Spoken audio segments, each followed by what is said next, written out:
করে। একটা কিছু বললেন, সে বলেন না আমি পারতাম, যে এটা হয়েছে না, এমন হয়েছে, হয় না?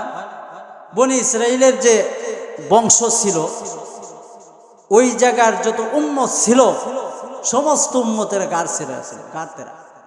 যে কোনো একটা জিনিস হয়েছে, নবী আলাইহিস সালামদেরকে বারবার বিরক্ত করছে, বারবার প্রশ্ন করতেছে। পয়গম্বর মুসা আলাইহিস সালাম বলেন, আমি একদিন স্বপ্নে দেখি আল্লাহ রাব্বুল আলামিন আমাকে বলতেছেন, ও মুসা, যাও যাও অমুক জায়গার মধ্যে আমার এক বান্দা, গিয়া দেখো দুনিয়ার মায়াতে করিয়া সে দুনিয়া থেকে চিরবিদায় হয়ে গেছে। হে মুসা, তুমি ওই দিকে চলে যাও, আমার বান্দার জানাজাটা পড়াইও, আমার বান্দার কাফন দাফনের ব্যবস্থাটা করিও। আল্লাহ কাকে বলতেছে? মুসা আলাইহিস সালাম নবীকে বলতেছেন, আমার একটা বান্দা গিয়া দেখো আজকে দুনিয়া থেকে চিরবিদায় হয়ে চলে গেছে, ওনার কাছে যাও, গিয়া ওনার জানাজা এবং কাফন দাফনের কাজটা সাইরে এসো। আল্লাহ নবী পয়গম্বর মুসা বলতেছেন, আমাকে আল্লাহ এমন এক বান্দার ব্যাপারে বলছেন, অবশ্যই সেই বান্দাটা অনেক দামি, না হলে আল্লাহ বলতেন না। পয়গম্বর মুসা আলাইহিস সালাম ওই এলাকার মধ্যে গেলেন। পয়গম্বর মুসা আলাইহিস সালাম ওই এলাকার মধ্যে জানায়া দিলেন, এ আমার উম্মতেরা শুনো, আল্লাহ রাব্বুল আলামিন আমাকে জানায়া দিছেন রে, যে নাকি আমার এই বান্দার জানাজার নামাজটা পড়বে, কাফন দাফনের মধ্যে শরীক হবে, আল্লাহ রাব্বুল আলামিন তার জিন্দেগীর সমস্ত গুনাহ মাফ করে দিবে। আল্লাহ রাব্বুল আলামিন এই কথা মুসা আলাইহিস সালামকে বললেন। মুসা পয়গম্বর গিয়া ওনার উম্মতদেরকে বললেন, ওনার উম্মতেরা তাড়াতাড়ি করে আসলো, জানাজায় অংশগ্রহণ করলো, কাফন দাফনে অংশগ্রহণ করলো। কাফন দাফন যখন শেষ হয়ে যায়, পয়গম্বর মুসার উম্মতেরা বলে, আরে পয়গম্বর মুসা, আমরা কারণটা বুঝলাম না, এমন একটা বান্দার, এমন একটা আপনার উম্মতের জানাজা পড়ানোর জন্য আল্লাহ আমাদের জিন্দেগীর সমস্ত গুনাহ মাফ করে দিবেন, তার কারণ কি? পয়গম্বর মুসা বলেন, কেন সেই লোকটা ভালো ছিল না? পয়গম্বর মুসার কথার জবাবে ওনার উম্মতেরা বলতেছেন, আরে পয়গম্বর মুসা, আপনি জানেন না গো নবীজি, আপনি জানেন না তার মতো একটা খারাপ লোক এই এলাকার মধ্যে দ্বিতীয় একটা ছিল না। পয়গম্বর মুসা তো আশ্চর্য, সে খারাপ, সে মদ খেয়েছে, সারাদিন বেটিবাজি করছে, বিভিন্ন অশ্লীল কাজ করছে, তারপরে আল্লাহ আমাকে হুকুম দিছেন ওর জানাজা পড়ানোর জন্য। আবার আল্লাহ রাব্বুল আলামিন সমস্ত উম্মতকে বলে দিছেন, তার জানাজাটা যদি পড়া হয় তোমার জিন্দেগীর সমস্ত গুনাহ মাফ করে দিব। তার কারণ পয়গম্বর মুসা আলাইহিস সালাম আল্লাহর সঙ্গে কথা বলতেছেন, গো আল্লাহ, তোমার এমন এক মায়ার বান্দার কাছে পাঠাইলা, আল্লাহ তার জিন্দেগি বড় গুনাহের কাজ করেছে, আল্লাহ গুনাহের কাজ করার পরেও আপনি কিভাবে রাজি খুশি হয়ে গেলেন? আল্লাহ রাব্বুল আলামিন পয়গম্বর মূসা আলাইহিস সালামকে বলেন, এ পয়গম্বর মূসা, শোনো রে, সে যখন দুনিয়ার মধ্যে থাকা অবস্থায় প্রতিদিন গুনাহের কাজ করেছে, থাকা অবস্থায় এমন কোনো দিন নাই, এমন কোনো সময় নাই গুনাহের কাজ করেছে, কিন্তু একটা আমল, একটা জিনিস প্রতিদিন করেছে। সেই জিনিসটা হইল সারাদিন গুনাহের কাজ করিয়া যখন ঘুমের ঘরে যায় আর মনে মনে পড়ে আস্তাগফিরুল্লাহ, আস্তাগফিরুল্লাহ, পড়েন না সবাই, আস্তাগফিরুল্লাহ, আস্তাগফিরুল্লাহ, আল্লাহ সারাদিন গুনাহ করেছি রে আল্লাহ, আমাকে ক্ষমা করে দাও। চোখের পানি ছেড়ে দিয়া এমন কোনো দিন নাই সে চোখের পানি ছেড়ে দিয়ে আমার কাছে তওবা করে নাই। আমি আল্লাহ তার চোখের পানি এত দামি মনে করেছি, আমি আল্লাহ তার জিন্দেগীর সমস্ত গুনাহ আমি আল্লাহ মাফ করে দিয়েছি। এই মরার সময় যদি আমরা গুনাহের কাজ করি, মরা লাগবে না? যদি গুনাহের কাজ নিয়ে কবরের মধ্যে যাই, কবরের আযাব সম্বন্ধে কিছু একটা ধারণা দেই। হযরত ইমদাদুল্লাহ মুহাজিরে মক্কি রাহিমাহুল্লাহ তাআলা উনি বলেন, কোন এক আল্লাহর বান্দা একদিন দেখা যায় একজন আল্লাহর বান্দাকে দাফন কাফন পরাইবেন। উনি কবরের মধ্যে যান, কবরের মধ্যে গিয়া মৌতাকে যখন লাশটাকে রেখে দেন, আল্লাহর বান্দা লাশটা রেখে দিয়া উনি চলে আসেন। আল্লাহর বান্দা বাড়িতে আসার পরে চিন্তা করতেছেন, আমার এমন একটা গুরুত্বপূর্ণ জিনিস যখন লাশটা রেখেছিলাম ওই কবরের মধ্যে পড়ে গিয়েছে। আল্লাহর বান্দা ওই কবরের মধ্যে যায়, কবরের মধ্যে গিয়া কবরটা খনন করে, খনন করিয়া আল্লাহর বান্দা ওই জিনিসটাকে উঠায় নেয়। হাতের মধ্যে গরম লেগেছে, কি লেগেছে? কবরের মধ্যে হাতটা দিয়েছেন, হাতের মধ্যে গরম লেগেছে। আল্লাহর বান্দা ভাবলেন হয়তো রৌদ্রের তাপের মধ্যে গরম হয়ে গেছে, এই জন্য আল্লাহর বান্দা চলে গিয়েছেন। আল্লাহর বান্দা এই জায়গার মধ্যে যখন গিয়েছিলেন, হাতের মধ্যে যখন গরমটা লেগেছে, গরম লেগেইয়া ওনার হাতটা জ্বলে গিয়েছে। জ্বলতে জ্বলতে এমন হয়েছে ওনার হাতটা পছন্দ ধরে গিয়েছে, পচা আরম্ভ হয়েছে, ওনার হাত পচা আরম্ভ হয়েছে। উনি অনেক রকম ডাক্তার দেখাইতেছেন, কবিরাজ দেখাইতেছেন, কোনো কাজ হয় না, কোনো কাজ হইতেছে না। হঠাৎ করে আল্লাহর বান্দা বলেন, আরে আল্লাহর বান্দা চলে যাও এই যুগের আল্লাহর ওলি ইমদাদুল্লাহ মুহাজিরে মক্কি রাহমাতুল্লাহ আলাইহির কাছে, ওনার কাছে চলে যাও। ওনার কাছে গেলে হয়তো কোনো একটা সমাধান পাইবে। আল্লাহর বান্দার হাতটা পচে গিয়েছে, সামান্য একটু গরম লেগেছিল, ওনার হাতটা পচে গিয়েছে। আল্লাহর বান্দা ইমদাদুল্লাহ মুহাজিরে মক্কি রাহিমাহুল্লাহ তাআলা আনহুর কাছে গেলেন, ইয়া বলতেছেন, ওগো আল্লাহর ওলি, আমার হাতটা পচে গিয়েছে, আল্লাহর ওলি আমাকে এমন কিছু দেন যেটার দ্বারা আমার হাতটা ভালো হয়ে যায়। আল্লাহর ওলি বলেন, ওরে আল্লাহর বান্দা হাতটা কিভাবে পচলো, পছন্দ হলো? আল্লাহর বান্দা বলে, ও আল্লাহর ওলি, আমি একদিন কবরের মধ্যে গেলাম, কবরটা খনন করলাম, কবর খনন করার পরে আমার হাতের মধ্যে একটা আগুনের তাপের মতো একটা আগুনের তাপ লাগলো, সামান্য তাপ। সেই সামান্য তাপের কারণে আবার হাতটা জ্বলে পুড়ে ছারখার হয়ে গেছে, আস্তে আস্তে জ্বলা আরম্ভ হয়ে গেছে, আমার হাতটা পচে গিয়েছে।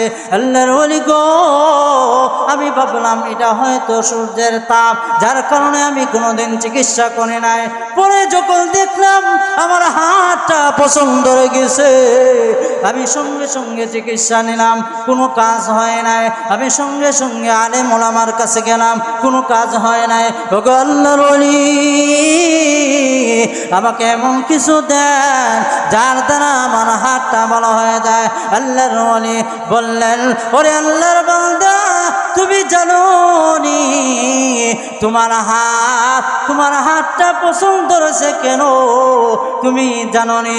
আসলে রে আল্লাহর বান্দা, যেই কবরের মধ্যে গেছিলা, সেই কবরের মধ্যে কিছুক্ষণ আগেও কবরের মধ্যে আযাব হয়েছে। আর এটা দুনিয়ার কোনো আগুন নয়, এটা হইল জাহান্নামের আগুন। জাহান্নামের আগুনের সামান্য একটু তাপ তোমার হাতের মধ্যে লেগেছে, যার কারণে তোমার হাতটা পছন্দ ধরে গিয়েছে। আল্লাহর কাছে চাও, আল্লাহর কাছে হাতটা উঠায় দিলেন ইমদাদুল্লাহ মুহাজির মক্কি রাহিমাহুল্লাহু তাআলা। উনি বলতেছেন, আল্লাহ, তোমার বান্দা কোনো দোষ করে নাই, তোমার বান্দা কোনো গুনাহের কাজ করে নাই। আল্লাহ, তোমার দয়া হয়েছে, তোমার মায়া হয়েছে, তুমি চাইছো তোমার বান্দার কবরের মধ্যে আযাব দেওয়ার জন্য, তুমি কবরের মধ্যে আযাব দিছো। ওগো আল্লাহ, তোমার এই বান্দা তো কোনো দোষ করে নাই। আল্লাহ, আমি ইমদাদুল্লাহ মুহাজির মক্কি বলতেছি, আল্লাহ, তুমি তোমার বান্দার হাতটা ভালো করিয়া দাও। আল্লাহর ওলি আল্লাহর কাছে দোয়া করেছেন। আল্লাহর ওলি বলেন, আল্লাহর বান্দা বলেন, ইমদাদুল্লাহ মুহাজির মক্কি রাহিমাহুল্লাহ, উনি যখন আমার হাতের জন্য দোয়া করলেন, কিছুদিন যাওয়ার পরে আল্লাহ রাব্বুল আলামিন আমার হাতটা ভালো করে দিয়েছেন। এই জন্য আল্লাহ রাব্বুল আলামিন বলেন, ওমা আসাবাকুম মিন মুসিবাতিন ফাবিমা কাসাবাত আইদিকুম ওয়া ইয়াফু আন কাসীর। বান্দারে, যত ধরনের গুনাহ করবা, যত ধরনের মুসিবত আসবে, সব কিছু ভেবে নিবা আমি গুনাহের কারণে বিভিন্ন ধরনের বিপদগ্রস্ত হইতেছি। আমাদের কাছে বিভিন্ন ভাবে মুসিবত আসে, আমরা বলি আল্লাহ শুধু আমার ওই দেখে নাকি, বলি না? আল্লাহ শুধু আমারই দেখে, আমার উপরেই আযাব আসে, আমার উপরেই গজব আসে, আমার উপরেই মুসিবত আসে। চিন্তা করে না যে আমি যে মুসিবত আসবে না, আমার উপরে যে মুসিবত আসবে না, আমি গুনাহের কাজ করতেছি, আমি গুনাহের কাজ করতেছি, অশ্লীল কাজ করতেছি, জমিনটাকে নাপাক করতেছি, তাহলে আমার উপর আসবে না তো কার উপর আসবে? কার উপরে আসবে? আমার উপরে তো আসার কথা না। এই জন্য আল্লাহ রাব্বুল আলামিন বলেন, বান্দা, যত ধরনের গুনাহ করো, ইস্তাগফির লাহুম আও লা তাস্তাগফির লাহুম ইন তাস্তাগফির লাহুম। ওরে বান্দা, গুনাহ করেছো, ইস্তিগফার করো, ইস্তিগফার পড়ো, ইস্তিগফার পড়ো। ওরে বান্দা, গুনাহ করে ফেলেছো, আমি আল্লাহর রহমত থেকে নৈরাশ হয় না। লা তাকনাতু মির রাহমাতিল্লাহ। আল্লাহর নবী বলেন, কুল্লু উম্মতি কুল্লু বানি আদম খাত্তাউন ওয়া খায়রুল খাত্তাইন আত-তাওয়াবুন। সমস্ত বনি আদম গুনাহগার, আর সেই গুনাহগার যদি আল্লাহর কাছে তওবা করে নেয়, আল্লাহর কাছে সেই বান্দা অনেক দামি হয়ে যায়। আর যদি কবরের মধ্যে যায়, গুনাহের কাজটা নিয়ে যদি কবরের মধ্যে যাও, কবরের মধ্যে ভয়াবহ আযাব হবে কিনা? অনেক সময় গুনাহের কাজ করতেছে, মালাকুল মউত আজরাইল চলে আসে কিনা। অনেক ঘটনা রয়েছে। আল্লাহর এক বান্দা জিনাহের কাজ করবে, পয়গম্বর মুসা আলাইহিস সালামের জমানার ঘটনা। আল্লাহর বান্দা গুনাহের কাজ করবে, জিনাহের কাজ করবে, প্রস্তুতি নিতেছে। ওই সময় সেই ব্যক্তি উলঙ্গ অবস্থায়, মহিলা উলঙ্গ অবস্থায়, পুরুষ উলঙ্গ অবস্থায় ঘরের দরওয়াজাটা লাগাইল, ঘরের দরজাটা লাগানো। আল্লাহর বান্দা ঘরের দরজাটা লাগাইয়া জিনাহের কাজের জন্য প্রস্তুতি হয়ে যায়।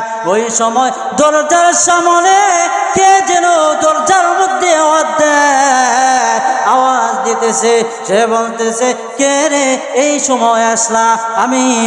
আমি খুব বিজি আছি, আমি কোনো একটা সমস্যার মধ্যে আছি, তুমি এখন আসো না, আমার কাজের মধ্যে বিরক্ত করো না। আল্লাহর বান্দা জিনাহের কাজ করবে, আর ওইদিকে একজন দরজাটার মধ্যে তাবা দিতেছে। আল্লাহর বান্দা জানে না কে আসলো, সে জানে না। আল্লাহর বান্দা বারবার বলতেছে, কে আসলো, এখন যাও, এখন বিরক্ত করো না। ওইদিকে মালাকুল মউত আজরাইল বলতেছেন, এ বান্দা, আমি দুনিয়ার কোনো মানুষ নয়, আমি হইলাম মালাকুল মউত আজরাইল। একদিন তোমারি নাম মসজিদ হবে না, একদিন তোমারি নাম মসজিদ হবে না। তৈরি থেকো, তৈরি রেখো কবরের মাল সামান, একদিন তোমারি নাম মসজিদ হবে না। হবে কিনা? সবার নাম এলান হবে। বান্দা যদি গুনাহ করে কবরের মধ্যে যাও, ওরে বান্দা, কবরের মধ্যে ভয়াবহ আগুন হবে, ভয়াবহ আযাব হবে। ও বান্দা, গুনাহের কাজ করা যাবে না। আল্লাহ রাব্বুল আলামিন বলেন, হে বান্দা, গুনাহ করে ফেলেছো, আমার কাছে আসো, আমি আল্লাহ তোমাকে ক্ষমা করে দিব। গুনাহের কাজ করেছো বান্দা, আমার কাছে আসবা, 2 রাকাত নামাজ পড়ো বান্দা, নামাজ পড়িয়া 2টা হাত আমার কুদরতি পায়ে উঠায়া দাও, আমার রহমতের দরজায় উঠায়া দাও, আর বলো, আল্লাহ, গুনাহ করে ফেলেছি রে আল্লাহ, আমাকে ক্ষমা করে দাও, গুনাহ করে ফেলেছি আল্লাহ, আমাকে ক্ষমা করে দাও। আল্লাহ বলেন, বান্দারে, যদি তুমি গুনাহের কাজ করো, আমি আল্লাহ তোমার দিকে তাকায় থাকি। আমার বান্দা গুনাহের কাজ করেছে, আমার বান্দা বুঝে নাই, এই জন্য গুনাহের কাজ করেছে। ফেরেশতারা বলে, আল্লাহ, তোমার বান্দারা তো তোমার নাফরমানি করে। আল্লাহ, আমরা বলেছিলাম তোমার বান্দাকে সৃষ্টি না করার জন্য, তোমার বান্দাদেরকে বানানোর জন্য না করেছিলাম। আল্লাহ বলেন, এ ফেরেশতারা, তোমরা জানো না আমি আল্লাহ, আমার বান্দা যখন আল্লাহ বলে একটা ডাক দিবে, আমি আল্লাহ তাকে রহমতের চাদর দ্বারা কুলে নিয়ে নিব। এই আল্লাহর বান্দারা যখন গুনাহের কাজ করে, গুনাহের কাজ করতে গিয়া গুনাহের কাজ যখন করে ফেলে, সঙ্গে সঙ্গে যদি তওবা করে ফেলে, তাহলে আল্লাহ রব্বুল আলামিন বান্দার সমস্ত গুনাহ মাফ করে দেন।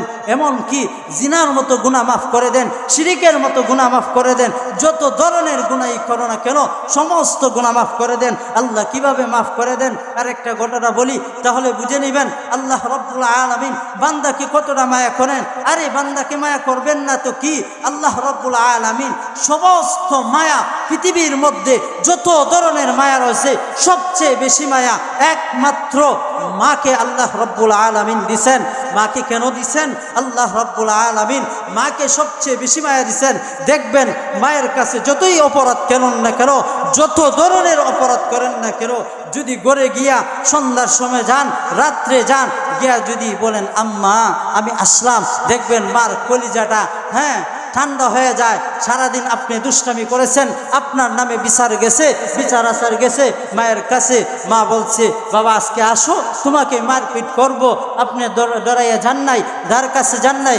যখন রাত্রে গভীর হয়, সন্ধ্যা যখন হয়, তখন মা তালাশ করে যে আমার সন্তান কোথায় যেন আছে, আমার সন্তানকে পাচ্ছি না। মা তালাশি আরম্ভ করে, কেন মায়ের কলিজার মধ্যে ব্যথা, আমার সন্তান কই গেল রে, সারাদিন তো খাবার খাইছে না, আমার সন্তান কই গেল। মা এত মায়া করে। দেখবেন যতই অপরাধ করেন, মায়ের কাছে গিয়া বলবেন আম্মা আমি আসলাম, মা বলবেন বাবারে আসো, আমার বুকের মধ্যে আসো। বলেন বলেন তো, সেই মা আল্লাহ রব্বুল আলামিন সেই মাকে এত মায়া দিছেন। আল্লাহ রব্বুল আলামিন বলেন বান্দারে, সেই মা থেকে তোকে আমি কোটি কোটি গুণ বেশি দরুদ, তাহলে আমার বান্দাকে কিভাবে জাহান্নামের মধ্যে ফেলাই? মার দরদ। আচ্ছা বলেন তো, মা তো শুধু জন্মই দিছে না, মা শুধু জন্মই দিছে, একটু কর্ম করে যার জন্য মার দরদ এত হয়। আমার আল্লাহ আমাকে এত সুন্দর আকৃতি দিয়া দুনিয়ার মধ্যে পাঠাইছেন। আচ্ছা বলেন তো, কোনো মা দেখছেন যে তার হাতটা বানাই দিছে? দিছে নি কোনো মা? হাতটা বানাই দেয় নাই, চোখ দিছে, চোখ দেয় নাই, পা দেয় নাই, কান দেয় নাই। আল্লাহ রব্বুল আলামিন কতটা মায়া বলবো। পয়গম্বর নূহ আলাইহিস সালাম উনি আল্লাহর কাছে দোয়া করতেছেন, ক্বালা নূহু রাব্বি লা তাযার আলাল আরদি মিনাল কাফিরিনা দাইয়ারা। পয়গম্বর নূহ আল্লাহর কাছে দোয়া করতেছেন, আমার বান্দারা, আপনার বান্দারা, আমার উম্মতেরা আমার কথা শুনে না। 950 বছর কালিমার দাওয়াত দিলাম, মাত্র 40 জন ইসলাম গ্রহণ করেছে, আর কেউ করে না। নূহ আলাইহিস সালাম বিরক্ত হইয়া আল্লাহর কাছে দোয়া করতেছেন, ক্বালা নূহু রাব্বি লা তাযার আলাল আরদি মিনাল কাফিরিনা দাইয়ারা। আল্লাহ আপনার সমস্ত বান্দাকে ধ্বংস করে দাও। পয়গম্বর নূহ দোয়া করেছেন, আল্লাহ কবুল করেছেন, সমস্ত বান্দাদেরকে ধ্বংস করে দিয়েছেন। আল্লাহ রাব্বুল আলামিন যখন পয়গম্বর নূহের 40 জন আল্লাহর বান্দা উনাদেরকে নিয়ে যখন বসবাস করেন, আল্লাহ রাব্বুল আলামিন পয়গম্বর নূহকে বলেন, এ পয়গম্বর নূহ, আমি তোমাকে অর্ডার দিলাম, আদেশ করলাম, যাও যাও যাও, ওই যে দেখা যায় কাদা মাটি দেখা যায়, ওই কাদা মাটি দ্বারা তুমি হাড়ি পাতিল বানাও। পয়গম্বর নূহ আলাইহিস সালাম উনি চিন্তা করতেছেন, আল্লাহর তো হাড়ি পাতিলের কোনো দরকার নাই, কেনই বা বললেন, কেন বা বানাইবার জন্য বললেন? পয়গম্বর নূহ কিছু বললেন না, উনি হাড়ি পাতিল বানাইতেছেন। 1 দিন 2 দিন 3 দিন 1 মাস পর্যন্ত হাড়ি পাতিল বানাইছেন, রোদ্রে শুকাইছেন, কুয়াশার পানিতে যাতে ভিজে না যায় এগুলা ঢেকে রেখেছেন। পয়গম্বর নূহ আলাইহিস সালাম যখন 1 মাস যাবত হাড়ি পাতিল গুলা বানাইছেন, আল্লাহ রাব্বুল আলামিন বলেন, এ পয়গম্বর নূহ, ওই যে হাড়ি পাতিল গুলা বানাইলা, হাড়ি পাতিল গুলা তোমার হাতের লাঠি দ্বারা ভেঙে ফেলো। পয়গম্বর নূহ আলাইহিস সালাম মনটা খারাপ করে উনি লাঠি দ্বারা সমস্ত হাড়ি পাতিল ভেঙে ফেললেন। পয়গম্বর নূহ মনে মনে চিন্তা করতেছেন, আল্লাহ কেনই বা বললেন বানানোর জন্য, আবার কেনই বা বললেন ভেঙে ফেলার জন্য? অনেক কষ্ট। আল্লাহ রাব্বুল আলামিন বলেন, এ নূহ, হাড়ি পাতিল বানাইলা, তোমার কষ্ট হয়েছে। হাড়ি পাতিল ভেঙে ফেললা, তোমার কষ্ট হইতেছে। জি মৌলা, জি আল্লাহ, এত কষ্ট করে বানাইলাম, একটা মাছ রৌদ্রের তাপের মধ্যে শুকাইলাম, কুয়াশার পানিতে যাতে ভিজে না যায় সেইগুলার জন্য বন্ধ ব্যবস্থা করলাম। আল্লাহ কেনই বা বানাইতে বললেন, আবার কেনই বা এইগুলা ভেঙে ফেলার জন্য বললেন? আল্লাহ রাব্বুল আলামিন বলেন, ওরে পয়গম্বর নূহ, তুমি যে বানাইলা, তুমি যখন ভেঙে ফেললা, কেউ কি দৌড়াইছে নাকি? না, আল্লাহ দৌড়াই নাই। তাহলে কেউ কি কান্নাকাটি করছে নাকি? না, আল্লাহ কেউ কান্নাকাটি করে নাই। হাত পা দিছিল নাকি? না, আল্লাহ হাত পাও দেয় নাই। আল্লাহ রাব্বুল আলামিন বলেন, ওরে নূহ, তুমি চিন্তা করো, তুমি তো এটার মধ্যে জান দেও নাই, হাত পা দেও নাই, চক্ষু দেও নাই, তুমি তো এটাকে দৌড়ানোর জন্য পা দেও নাই। আমি আল্লাহ আমার বান্দাদেরকে কত মায়া করে বানাইছি, কত মোহাব্বত করে বানাইছি। দৌড়ানোর জন্য পা দিলাম, হাত দিলাম, দৌড়ানোর জন্য পা দিলাম, দেখার জন্য চক্ষু দিলাম, শোনার জন্য কান দিলাম। ও নূহ, এই বান্দাগুলা যখন আমি আল্লাহর নামটা নিছে,